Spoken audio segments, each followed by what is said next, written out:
Hearing of a recovery program, I expected just to be around a bunch of drug addicts and alcoholics, but there's people recovering from all sorts of things, and it's really nice, to realize that we all have something, and how we handle it might be different, but we're all struggling with something, and we need something bigger than ourselves to get through it.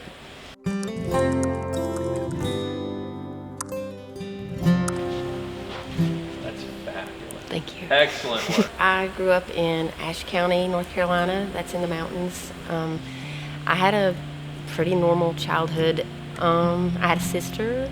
I was a good kid. I did well in school. I didn't get in trouble, except for talking a lot. And after high school, I joined the military when I was a junior in high school, so I went to basic training after my junior year, came home and did my senior year, and then I went to my job training, and then I just worked. I didn't go to college or anything. My life started to get a little harder. I had moved to Hillsborough, North Carolina with my children's father, and I was around a lot of different things that I was not used to, a different environment. His mother was a crack addict, and all his family was, and that's all the people I was surrounded with. And we started using cocaine and crack as well, and it just really brought out the worst in both of us. And I became pregnant with our second child, my third child, and I left because I didn't really feel like that was the best environment, because I was going to still use, and he was not treating me very well. So I came home, and I moved in with my mother and my stepfather, and I don't know why, but even though I wasn't using at that time, they ended up taking my children from me. And so instead of try to fight for them, I just thought that I couldn't do any better for my children than they were, and so I started using drugs again. I started using opiates, and I used them pretty heavily for a while. I became pretty hopeless, and I really felt like I didn't have any really reason to try hard. And I drank very heavily. I got up in the morning at 4 o'clock and started drinking, and I drank until I went to bed. Drinking in my car on breaks, so I didn't feel weird. And then I saw an old friend of mine in the store, and she is someone I used to use opiates with, and I asked her if she could get some, and she couldn't, but she could get methamphetamine, which I took her up on that offer, and I started using that.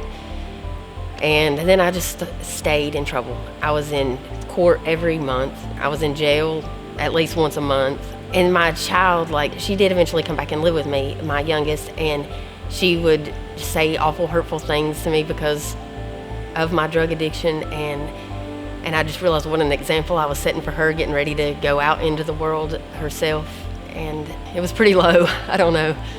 I was getting ready to face 3.5 years in prison. I went to jail 30 days, and I had a good lawyer, thank goodness, who got them to allow me to go to the Hope Center in Goldsboro. When I got dismissed from the Hope Center, I went and stayed a few days with a friend of mine who took me to a Recovery Alive meeting in Lillington. So that's how I had discovered Recovery Alive. And while I was in jail, she reached out to my family and told them about R.A. Holmes. And so my family called and got me in touch with Tisha.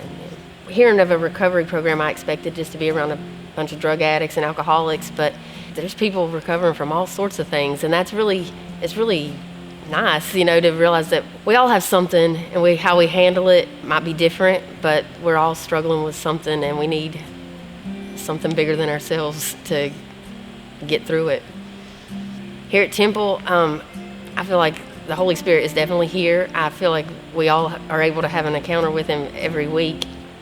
It has been wonderful. I've never felt so accepted and so welcomed and so loved on, and everyone here is they're wonderful. I really enjoy Pastor Rodney. God is using him as a vessel for sure. I've learned something. I've got a good message from him every time that I've been here. He's relatable and funny, and I really like him. If you're struggling and hurting and have not felt accepted anywhere else, I encourage you to come to Temple City, because it's just a really loving bunch of people who are ready to accept you and help you heal and find what you're looking for.